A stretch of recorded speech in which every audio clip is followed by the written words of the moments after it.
Lundi le 18, bienvenue en prenant votre café. Grosse semaine? Ouais, vous le savez. Hein? Ils sont toujours grosses parce que mon cerveau travaille. C'est bizarre quand tu prends cette phrase-là hors contexte. Hey, je vais parler de l'Ozempic. Je vais parler des profs aussi qui essaient de détecter si les élèves trichent avec l'intelligence artificielle. Trichent, entre guillemets. On va parler du projet de loi C-31 et la cession de bail. Et pourquoi je suis pas dans l'immobilier. On va parler aussi de les aides financières pour l'agriculture cet été. Ça a mal été. Ça a mal été. Et la grève. Et pourquoi je déteste autant la position des syndicats. Je vais vous dire pourquoi, vous allez comprendre. Puis j'espère vous emmener dans ma tête, vous me le direz. Vous me le direz. Oh my God, la Chine aussi. La Chine. Oh, que tu veux pas manquer de quoi je vais parler pour la Chine, tu ne veux pas manquer ça. Les actualités. L'Ozempic, hein, quel succès phénoménal. L'Ozempic qui était un traitement qui était prévu pour le diabète et qui s'est adonné à avoir des effets secondaires positifs pour la perte de poids. Et là, c'est drôle parce qu'en fin de semaine, à peu près dans tous les journaux, on parle, ouais, mais c'est bien de maigrir, mais est-ce que on règle le problème à la base? Écoute, si on essaie de régler tous les problèmes, là, c'est sûr que si quelqu'un mange 8 burgers puis il s'envoie, je pense une fois par mois, l'Ozempic, puis il change pas ses habitudes de vie. Mais tu sais, je pense sincèrement que si tu perds du poids, comme la plupart des gens qui prennent de l'Ozempic, comme la plupart, je pense tout le monde, et tu reprends confiance en toi, je pense que ton alimentation peut suivre par la suite. Hein? Donc, c'est sûr que si tu es obèse tellement, puis tu n'as pas le goût de faire des efforts parce que tu es tellement loin, ça aidera pas. Mais bon, tous les psychologues, les psychiatres donnent leur point, leur opinion. Pourquoi que je ne donnerais pas la mienne? Hein? Mais ce qui est intéressant aussi, hein, l'Ozempic, je vous montre. Regardez ça. Hein? Ça, c'est le titre de Novo Nordisk, qui est une compagnie finlandaise, danoise. Et regardez si vous aviez investi là-dedans au tout début. Hein? Bien, c'est sûr que en l'an 2000, donc il y a 23 ans, tu aurais fait 6500%. Si on regarde, facile après, là, mais si on regarde depuis 6 mois, de 500 à 700 piastres à peu près. C'était 700... Danish Crown. Cependant, hein, ce qui n'est pas à négliger, le Danemark, c'est un petit pays. Imaginez-vous cette compagnie-là est tellement populaire à travers le monde, puis à un moment donné, les brevets vont éteindre, puis il va y avoir des variantes. Là. Au point de vue du PIB, c'est les revenus de l'État, ça. Hein? Si le produit intérieur brut. Si le Danemark n'avait pas en tout cas, cette compagnie-là d'Ozempic, on va s'entendre là-dessus, le PIB avec l'Ozempic est d'1,7%. Sans ça, ça serait négatif. Donc, il serait en récession, le Danemark, si c'était pas, pas en récession, mais un peu, si c'était pas de l'Ozempic. Donc, juste vous donner un indice, hein, comment ça peut être aussi dangereux. Et ça, quand une compagnie, quand un pays dépend que 2 ou 3 compagnies, il y a une autre grosse compagnie finlandaise que j'oublie, me le direz. On appelle ça le mal hollandais. Le mal hollandais, ça vient du temps des tulipes, quand un pays dépend trop. Un moment donné, le Canada a frôlé aussi cette maladie-là lorsqu'on était très dépendant du pétrole. Maintenant, on l'est moins, mais voilà. Hein? Écoute, c'est pas le premier médicament, l'Ozempic, qui a été découvert par erreur. Hein. Le Viagra a été découvert pour l'angine du cœur, hein, pour envoyer plus de sang au cœur, puis ils se sont rendus compte qu'en envoyant un petit peu plus au cœur, il y avait d'autres effets non négligeables. J'ai jamais essayé. Je vais vous le dire, là, je parle de choses que je connais pas. L'Ozempic puis le Viagra. Fait que voilà. Hein. Il y a un professeur qui, aux États, un peu partout dans le monde, hein, ChatGPT a recommencé à être très slow cette semaine. Pourquoi? Parce que les étudiants, tout l'été, ne l'ont pas utilisé. Hein? Donc, les étudiants reviennent à l'école et les étudiants utilisent ChatGPT. Et là, les professeurs disent « Ah, on va vous pogner. Hein? » Ça me fait penser quand on avait la calculatrice au tout début. On n'avait pas le droit, on avait le droit de l'utiliser pour nos devoirs, la calculatrice Sharp. Hein? Avec les calculs financiers, il fallait tout faire ça à la main. C'est quelqu'un qui fait ça encore à la main. Hein? Mais les professeurs maintenant essaient de détecter. As-tu triché avec l'intelligence artificielle? Parce qu'il y a des logiciels qui sont capables de voir si c'est de l'intelligence artificielle ou non. Et là, les directions d'école ont dit arrêtez donc de perdre votre temps avec ça. Là. Les professeurs ils te regardent encore. ChatGPT est là pour rester. Donc, that's it. L'étudiant, à la fin, à l'examen, il n'aura pas le droit à son ChatGPT. Fait que, tu sais, quand même qu'il fait son devoir avec, il va faire sa vie avec. Je travaille qu'avec ça. C'est ça maintenant. Hein? C'est ça. C'est ChatGPT maintenant. Ça va être autre chose plus tard. C'est comme lorsqu'on a fait les recherches pour Google. Tu sais, il faut vivre de notre temps. Puis les directions d'école en Angleterre disent exactement ça. Arrêtez de vivre dans le passé. Le passé n'existe plus. On est de l'avant et c'est comme ça maintenant que ça se passe, la rédaction de documents. Donc, acceptez-le et arrêtez de voir si on triché. Est-ce que le document a de l'allure? Est-ce que c'est bien écrit? Est-ce que ça respecte un paquet de choses? Si la réponse est oui, bien, foutez-leur la paix aux étudiants. On le dit, il y a qu'à toi, c'est pas la veille d'arriver ici au Québec. Hein. Justement, on s'en va au Québec ici! Ça, c'est pour mon ami Bruce. Il va avoir des transitions. On va m'en acheter une console, là, je vous le promets. Là. Le projet de loi C-31 et la session de bail. J'ai été obligé de lire beaucoup pour vous en parler parce que j'ai pas de porte, moi. Hein? Ça me tente pas. Et quand je regarde les manifestations qui ont eu lieu ce week-end sur le projet de loi C-31 et d'enlever la session de bail, c'est que depuis 50 ans, les locataires peuvent, avec l'accord du propriétaire, céder le bail à quelqu'un d'autre. Le propriétaire ne peut refuser à moins d'une raison sérieuse et valide. Autrement dit, il ne peut pas dire un mot. Hein? Et le projet de loi C-31 remet un peu de pouvoir du côté du propriétaire. Ça reste, là, il ne faut jamais oublier, là, hein? Le logement est un droit. OK, parfait. Ça, c'est le problème du gouvernement, d'offrir des logements. Le propriétaire, lui, met sa propre argent, puis il vit avec les taux d'intérêt. Donc, il vit dans un monde capitaliste où les taux d'intérêt varient, où le coût des constructions varie, et il doit offrir un loyer qui, lui, doit vivre selon les règles communistes. Vous voyez, ça ne marche pas. On essaie de faire du socialisme avec ça, et c'est pour ça qu'il y a autant de conflits, et aussi pour ça qu'il y a autant de pancartes qu'on déteste les propriétaires. Tu sais, les propriétaires, là, c'est souvent, à oublier les grands buildings, là, c'est souvent un triplex, un quadruplex. Hein? Et quelqu'un qui vit dedans, puis il y a des portes pour essayer d'être capable de payer son loyer, puis se bâtir un patrimoine un peu. Hein? Donc, est-ce qu'il va avoir n'importe quel locataire? La réponse est non. Hein? Il a le droit de choisir aussi un peu ses locataires. Maintenant, est-ce qu'il y en a qui sont discriminés? Malheureusement, oui. Malheureusement, oui. Mais ça reste qu'il a le droit de choisir avec qui il a le goût de partager son building un peu. Et la cession de bail, dans le fond, c'est que tu n'as pas le droit. Mettons que, et ça compte l'augmentation du loyer, parce que mettons que tu pars ton loyer, je le loue à quelqu'un d'autre, je peux mettre le montant que je veux, c'est un nouveau loyer. Hein? Donc, le prix des loyers va monter, mais à un moment donné, le propriétaire a le droit aussi. Le problème, ça revient encore à la base. On essaie de mettre 1000 règles parce qu'il n'y a pas assez d'offres, tout simplement. Il n'y a pas assez d'offres. S'il y avait de l'offre, les propriétaires ne pourraient pas monter leur loyer comme ils voulaient. Mais d'un autre côté, hein, c'est un peu tricher le système, ce qui se passe en ce moment. C'est que le locataire dit à sa sœur, regarde, prends mon loyer, m'a cédé mon loyer, donc tu vas vivre les mêmes règles que moi. Fait que le propriétaire, lui, ne peut pas le louer à quelqu'un d'autre, à qui que choisit, il ne peut pas faire grand-chose.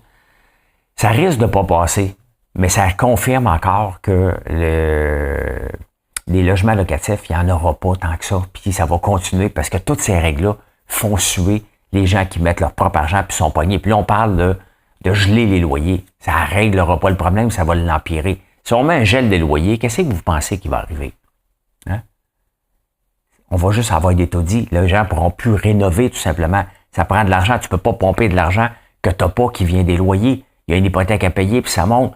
Vous voyez que tout est tout croche, tout simplement parce qu'il manque d'offres. Il manque d'offres. Il y a Trudeau qui a décidé d'enlever la TPS. Legault qui dit, ouais, peut-être le TVQ, on y pense encore. Il y a d'autres mesures. Le danger, c'est qu'il y ait une inflation du bois et des autres matériaux qui vont venir combler le vide. Et c'est jamais facile parce que les gens vont en profiter tout simplement. Ben là, quand tu sauves 15 on va te planter 15 d'augmentation.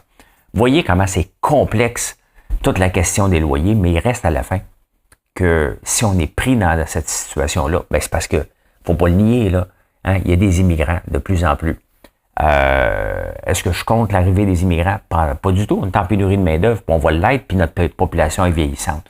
Mais maintenant, il faut libérer le marché, libéraliser le marché du logement et donner un peu plus de droits aux propriétaires pour qu'ils aient le goût d'en construire tout simplement. Personne n'a le goût d'en construire en ce moment. Donc, quand tu es obligé d'enlever la TPS, d'enlever la TVQ, de faire ça, et le monde descend dans la rue pour dire on déteste les propriétaires, vous voyez que c'est pas demain la veille que ça va se régler tout ça.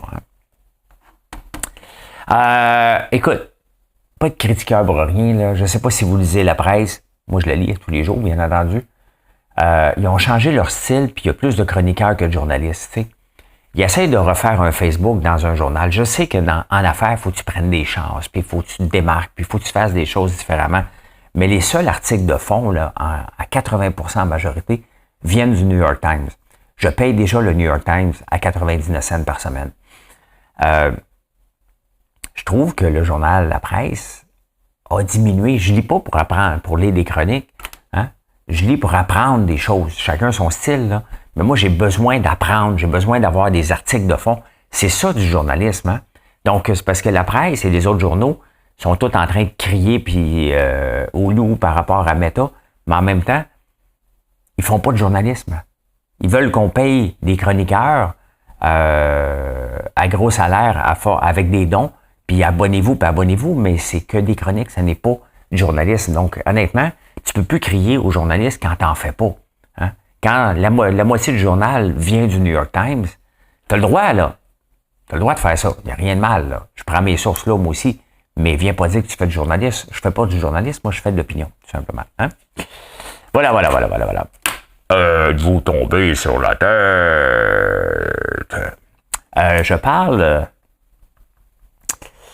Je parle de l'agriculture. Ben, je connais ça un petit peu.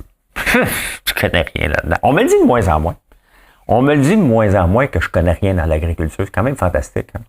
Ben, il doit y en avoir une couple qui le disent en cachette, le Flambert, avec ses millions, là, hein? Il pense qu'il fait de l'agriculture, là, parce qu'il fait de l'huile de tournesol, hein? Puis des pétales, il fait des tisanes. You bet. Puis son petit sérum qu'il va lancer à l'eau d'érable. Ben oui, comme ça, c'est toute l'agriculture. C'est bizarre, hein? Puis bientôt des shampoings, puis bientôt des conditionneurs et des biscuits à chien avec les citrouilles. Puis on continue, puis on va en rajouter constamment. Ceci étant dit, l'ensemble du Québec, il y a eu 6119 demandes d'indemnisation. Donc, à la financière agricole, l'assurance récolte et tout ça. Ça a frôlé la catastrophe ici aussi, hein, cette année. Mais l'été s'est bien repris. Pour nous, en tout cas, il y a beaucoup de producteurs de citrouilles qui ont pourri au champ. Moi, le seul problème que j'ai dans mon champ de citrouilles, c'est que j'ai pas pu désherber à cause c'était trop mouillé. Mais je sais pas parce que je le mets sur le plastique. Hein? Plastique bio, faites-vous-en pas, qui est biodégradable. Mais mes citrouilles sont belles. J'en ai beaucoup de citrouilles. Un super bel été. Et je vous invite à venir cueillir votre citrouille. Hein? C'est gratuit dès que vous achetez 50$ à la boutique. Mais vous allez la chercher quand même, vous allez la choisir. Sinon, c'est 5$ la citrouille, peu importe la grosseur. On en ramasse beaucoup pour faire notre purée parce qu'on a besoin d'en avoir pour la purée de citrouille, pour faire de la confiture qui s'en vient, pour faire les biscuits à chien, pour faire les biscuits à chat qu'on va retravailler notre recette pour que les chats l'aiment. Là. Je suis en train de patenter une recette pour que vos chats aiment nos friandises. Ça reste des friandises, pas de moulée, ne l'oublions pas. Donc, il faut que ça soit bon au goût et vegan. Hein? Donc, c'est ce qu'on fait. 6119 demandes d'indemnisation. C'est énorme. Hein? C'est énorme, mais on peut le voir, l'agriculture. Hein? Il y a des mauvaises années puis il y a des bonnes années. Et ce serait peut-être le temps, hein, aux agriculteurs de commencer à semer en abondance, hein, en espérant, parce que les assurances peuvent pas toujours combler. Hein. Moi, des citrouilles, j'en ai planté pas mal plus que j'en avais besoin. Pas mal plus. Tournesol, ben, il est super beau. On a eu une belle été, puis la récolte de miel, oh my God, je pensais avoir une récolte catastrophique, parce qu'ils n'ont pas sorti beaucoup du mois de juillet, il n'y a plus tout le temps. Pas du tout. Mais c'est sûr que j'ai un champ de tournesol à faire butiner. Les abeilles avaient à peine 50 pieds à faire pour aller dans le champ de tournesol, donc je vais avoir du miel de tournesol, à peu près 80% tournesol, le reste un mélange de citrouille et de fleurs sauvages. Je déborde, mais littéralement, ça déborde de miel. Maudit que c'est le fun. Sincèrement, là, c'est le fun de voir ça et c'est le fun pour les années où on en a eu moins. Mais j'essaie toujours d'en faire plus, hein, parce qu'on a beaucoup de produits à développer avec le miel, puis bon, on le vend aussi en pot. Donc, ben voilà. Hein. C'est une belle année chez nous en Outaouais. Des fois, c'est la catastrophe, mais puisque je fais pousser en abondance, je parle pas des champs, là, mais puis peut-être j'ai la capacité, pas financière, j'ai la capacité de terrain, hein, mais je suis dans le nord en même temps. Donc, c'est une belle saison, je suis content. Je suis vraiment, vraiment content. Et ça fait du bien. Ça fait vraiment du bien. Mais c'est triste pour tout le monde. Puis on a vu aussi des fermes fermées à cause des serres, des investissements. Ça reste que les prix sont variables et il faut faire attention à nos investissements et nos dépenses. Hein. Ah ben my God, hein? Pourquoi je déteste autant les syndicats? Il y a des raisons pourquoi je déteste autant les syndicats. Je me considère une personne qui aime, qui suit la technologie. Hein? Je suis... j'essaie d'être collé à la technologie, d'apprendre constamment puis de ne pas vivre dans le passé. Les syndicats cet été, des acteurs qui sont toujours en grève aux États-Unis à cause de l'intelligence artificielle. Hein? Ils veulent pas se faire doubler par l'intelligence artificielle. Ils veulent pas ils ont peur. Hein? Le syndicat a peur des nouveautés, donc ils veulent vivre dans le passé. Ça donne absolument rien. C'est comme si un syndicat essayait de contrôler encore, de protéger les typographes qui faisaient des impressions de la presse. Hein? On voit qu'on est rendu ailleurs. Là. Syndicat maintenant, automobile, j'en ai parlé hier, mais j'avais oublié. J'avais continué à faire mes recherches. Je fais des recherches, moi aussi. Et une des raisons qu'ils s'en vont en grève, c'est qu'ils veulent pas de l'auto électrique. Hein? Eux autres, ils font des autos traditionnelles à gaz. Et ils se disent, ouais, mais là, il y a moins de pièces, donc on va perdre notre job si vous allez électrique. Fait qu'on va faire la grève pour pas que vous allez électrique. Hein? Puis ils sont en maudit après Biden, parce que Biden a investi massivement dans l'auto électrique en donnant des bonbons à tout le monde. Fait que là, il envoie un message qu'on votera pas pour toi. Hey, ça a-tu du bon sens? Sincèrement, là, les gens qui font la grève là, pour refuser le changement, vous vivez dans quel monde? Vous vivez dans quel monde? Ces syndicats-là vivent dans quel monde? Hein? Refuser le changement, c'est pas comme ça que tu avances, c'est pas comme ça que tu te protèges. Tu te protèges en disant, OK, parfait, il y a le changement, donc qu'est-ce qu'on va faire maintenant? Hein? On va vous aider à travailler ensemble. Ben non. Hein? Ben non. Ça ne marche pas. Ils veulent protéger des acquis. Je veux bien croire. C'est leur job de protéger les employeurs, mais à un moment donné, la technologie change. Donc, tu dois dire, OK, parfait, qu'est-ce que je dois faire? Tu n'en vas pas en grève pour ça. Tu vas accélérer le pas. Parce que pendant qu'ils vont faire la grève, s'il manque d'auto, le prix des autos va monter. Qui va en profiter? La Chine, qui va rentrer ses autos à rabais par en arrière. Donc, les syndicats sont en train de se tirer dans le pied, à gauche et à droite, partout. Et c'est l'été des grèves. Hein? On a eu l'été des grèves, on va avoir l'automne de grève. Ici aussi, là, regardez la Sûreté du Québec a refusé 21%, les professeurs vont refuser, les fonctionnaires vont refuser aussi. Donc, à un moment donné, puis le gouvernement, il court après. Hein? Il court après. Ils ont donné ben trop d'argent dans le passé, puis là, il y a un prêt à payer. Là. Tu m'as donné parce qu'il y avait du rattrapage, on te donne 21%. OK, ben là, on va te donner encore 21%. On n'est plus là. On n'est plus là, puis Gérard a dit, regarde, le ministre des Finances du Québec a dit, regarde, on va se marier à la politique de la Banque du Canada, qui est 2%. Donc, ça sera pas, on n'est pas sorti du bois, mais on peut voir que les syndicats, en 2023, comme dirait Yvon Deschamps, qu'est-ce que ça donne? En 2023, ça donne juste à retarder le progrès, à retarder le groupe. Tu sais? Il retarde le groupe, c'est ce qui arrive. Hein? Le coût des assurances. Cette semaine, on m'a envoyé une vidéo d'une fille qui avait un petit boulangerie kiosque. Et est obligée de le fermer parce que les assurances lui coûtaient trop cher. Je pense 35 000. Personne ne veut l'assurer.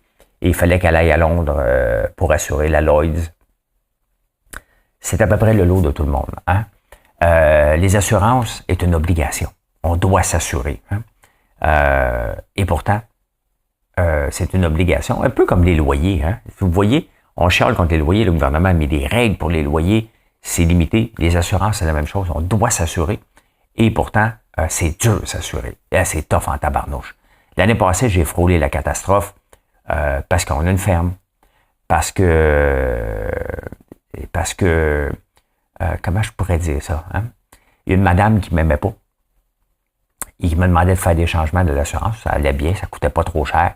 Puis, il manquait une photo, puis elle m'avait envoyé tu sais, des chicanes on va vous l'expliquer, là.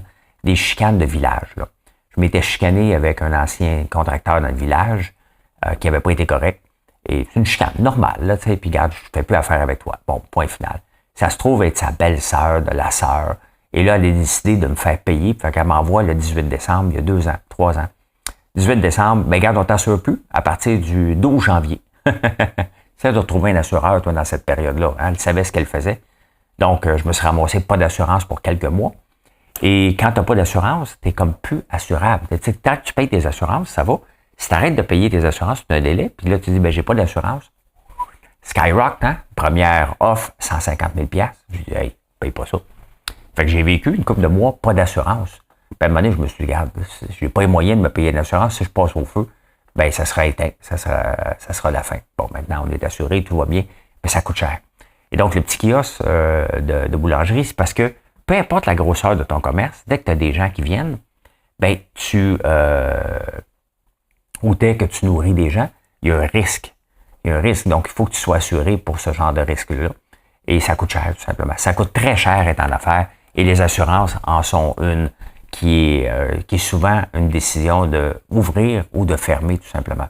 Donc, elle a décidé de fermer. Ça serait plus simple si elle donnait son pain. Elle aurait pu contourner, même monnaie, ça marche pas. Là. Elle aurait pu dire, regarde, le pain est gratuit, donnez un pourboire si vous voulez, une gratuité, puis elle aurait pu continuer à être en affaires. Mais si elle le vend, elle ne peut pas, tout simplement. Donc, c'est triste, mais c'est une réalité aussi. Peu importe la grosseur, faut que tu sois assuré et ça coûte très, très cher. 35 000 $, hein, pour son kiosque à elle. Là. Hey, sell in May and go away. Hein? Ça fait des années, probablement des centaines d'années. Pas des centaines, parce que la bourse existe depuis 1896, mais ça a toujours été l'adage hein, de dire au mois de mai, vends tes actions, va-t'en en vacances. De toute façon, il n'y a pas personne qui transige, on parle du temps. Mais si vous aviez fait ça, sell in May and go away, le S&P 500 sur 6 mois, ben regardez au mois de mai, ça c'est mars, mai, au mois de mai, il valait 4130, là il vaut 4450, sauf que il vaut à peu près la même chose qu'en juin, juillet. Donc cet été, ça aurait été vrai, sell in May and go away. En mai, ça a monté un peu parce qu'il y a eu je pense que c'est Nvidia qui a fait grimper tout ça, puis les titres techno. Mais on fait du surplace en ce moment. Là, qu'est-ce qui arrive avec la bourse dans les 3 prochains mois? Donc, si c'est sell in May and go away, il faut que tu rachètes à un moment donné. C'est en septembre. On est en septembre. C'est une chanson de Gilbert Bécaud? C'est en septembre. Mais la bourse n'est pas sortie. La bourse, en ce moment, vit du surplace parce qu'il y a de l'insécurité. Les taux d'intérêt vont-tu monter? Hein? Si les taux d'intérêt montent, ben, les gens ne vont pas à la bourse, ils vont placer leur argent. On va le savoir mercredi, si la Fed va monter ses taux d'intérêt. Il n'y a rien, on ne le sait pas. Hein? On ne le sait pas, c'est pour ça que moi, je pense qu'elle ne les montrera pas. Mais mon opinion ne vaut rien là-dedans parce que je n'ai pas d'amis là-dedans. Donc, on ne le sait pas. Donc, la bourse, elle fait du surplace. Je regarde un de mes titres quand même qui techniquement a pas de raison de ne pas bien performer, Coca-Cola. Et pourtant, il ne performe pas bien. Hein? Mais je suis sur le très, très long terme sur Coca-Cola. Donc, il vaut moins qu'il y a 1 an. Mais j'ai des réinvestissements de dividendes à chaque trimestre. Donc, ma performance, elle est meilleure que ce qu'on voit là, mais c'est décevant pareil. Mais sauf que quand il baisse, ben quand je rachète des dividendes, mon dividende, il est transformé en action. Donc, j'en achète tout simplement plus. Puis un jour, s'il monte, ben il montera. Je suis quand même déçu. Hein? Il y a une prévision d'achat qui est à 70$, mais il y a de l'insécurité tout simplement. Hein? 75, je pense. Donc, ça ne veut pas dire qu'il y a une prévision que ça va être ça, mais là, en ce moment, il sous-performe. C'est décevant. On verra dans 10 ans ce que ça va être l'air, parce que c'est pour ça. On va attendre 10 ans. Les insolites! Je suis tellement quétaine. Bon lundi. Hey, les insolites, hein? Vous savez, quand je rêve un jour d'aller prendre le thé à Londres, ça fait partie de mon bucket list. Juste m'habiller bien chic, puis aller prendre un petit thé avec un petit cône, puis dire c'est fait. Hein? Ça va prendre 30 secondes. Je peux le faire à Montréal, je sais, mais je vais le faire à Londres. Sauf que là, le thé haut de gamme est en baisse de 4,3%. Les gens, il y a beaucoup d'inflation en Angleterre. Donc maintenant, ils achètent du thé no-name, imaginez-vous. Hein? Les thés no-name, augmentation de plus 0,2%. Et l'autre, 4,3. Je voulais juste vous le dire que je suis ça de près. Je suis ça de près. Vous savez que faire des fausses reviews sur Google, mettons que tu détestes quelqu'un, puis là tu t'en vas faire des mauvaises reviews, ça arrive à l'occasion, ou sur Facebook. Il y a un projet de loi en Europe et en Angleterre qui rend ça illégal, qui va rendre ça non seulement illégal, mais criminel tout simplement. Hein? Il y a eu un cas ici de vegans qui ont fait la vie dure à cette entreprise-là de Gourmet Goat Farmer. Ils ont des chèvres boers. J'ai déjà eu des chèvres boers. Hein. C'est des chèvres qui sont pas élevés pour le lait, qui sont élevés pour la viande. Hein. Ils ont plus de viande. Et la viande de chèvre est la plus vendue dans le monde, hein, la plus consommée dans le monde. Et ils vendent toutes sortes de produits à base de, bien entendu, ils transforment tout un peu. C'est à peu près le même modèle que moi quand je regarde. Leur site est à chier par contre. Là. Ils vendent de la viande. Ils vendent du skincare, ils vendent un paquet d'affaires. Hein? Très intéressant. Sauf que les vegans se sont mis sur son dos et ça a impacté beaucoup la compagnie. Donc, à cause qu'ils sont allés trop loin comme ça, ben maintenant, puis ils ont fait des mauvaises reviews sur Google et Facebook, ils ont rendu ça illégal maintenant. Si vous faites ça, puis honnêtement, c'est de faire du dommage à une compagnie d'une façon indu. Donc, je suis pour ça, bien entendu que tu peux pas dire n'importe quoi, puis faire du dommage, puis dire aux gens, ce que tu n'as pas le droit de faire, tu as le droit de faire une mauvaise review, hein. Ce que tu n'as pas le droit de faire, c'est dire aux gens, regardez, on va y aller, ça. Il y a un cas aussi au Québec avec la SPCA qui est arrivé comme ça, donc c'est un vrai cas de diffamation dans l'ouest de l'île, tout simplement, hein. Et en terminant, vous savez que la Chine contrôle à peu près tout. Mais là, la Chine veut contrôler. En 1980, tu ne pouvais pas t'habiller comme tu voulais en Chine. Ils se sont ouverts au monde. Ils ont laissé faire. Hein? On dit, c'est pas deux affaires, mais c'est la Chine. Hein? Et cette semaine, un policier a décidé d'engueuler, mais royalement, ça a fait le tour des réseaux sociaux, d'un gars qui était habillé avec une jupe. Puis avec un look efféminé, et ça n'a pas passé. La police l'a gueulé comme du bois pourri. Ils veulent passer un projet de loi pour bannir le linge qui heurterait les feelings des gens si vous les croisez.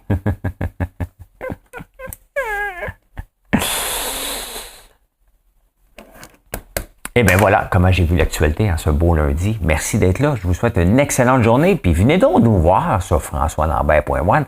Et si vous voulez votre citrouille, puis venez voir un champ de citrouille, et choisissez la plus grosse, hein? T'en prends une. Hein? C'est pas celle-là, je l'arrache puis je la laisse traîner. Là. Non. Sois respectueux des champs, puis on va vous laisser venir quand vous voulez.